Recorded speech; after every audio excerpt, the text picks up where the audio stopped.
Last part, Job 3, NIV comparison. Job 1. In the land of Uz, there was a man whose name was Job. This man was blameless and upright.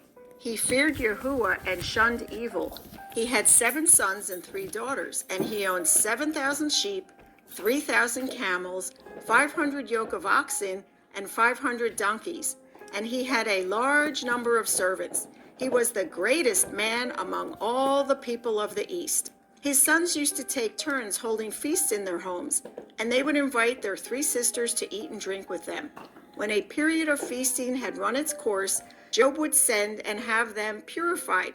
Early in the morning, he would sacrifice a burnt offering for each of them, thinking, "Perhaps my children have sinned and cursed Yahuah in their hearts." This was Job's regular custom. Job's first test. One day, the angels or messengers came to present themselves before Yahuah, and Satan also came with them. Yahuah said to Satan, "Where have you come from?" Satan answered Yahuah, "From roaming through the earth and going back and forth in it." Then Yahuah said to Satan, "Have you considered my servant Job?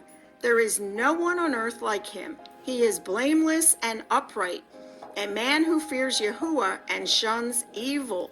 "Does Job fear Yahuah for nothing?" Satan replied. "Have you not put a hedge around him and his household and everything he has?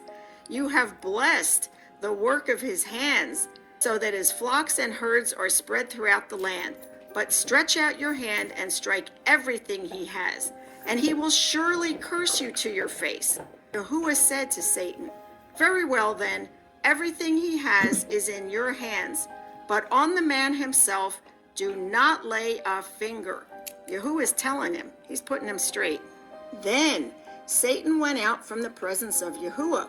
One day when Job's sons and daughters were feasting and drinking wine at the oldest brother's house, a messenger came to Job and said, "The oxen were plowing and the donkeys were grazing nearby, and the Sabeans," it's another batch of bad guys, "attacked and carried them off. They put the servants to the sword, and I am the only one who has escaped to tell you." While he was still speaking, another messenger came and said, "The fire of Yahuah fell from the sky and burned up the sheep and the servants, and I am the only one who has escaped to tell you."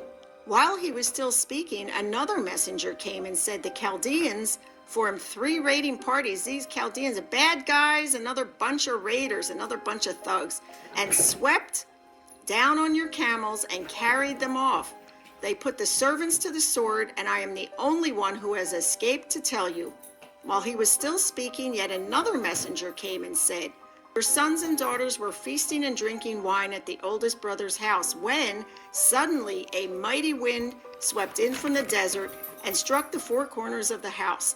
It collapsed on them, and they are dead, and I'm the only one who has escaped to tell you."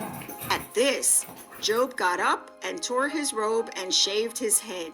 Then he fell to the ground in worship and said, "Naked I came from my mother's womb, and naked I will depart.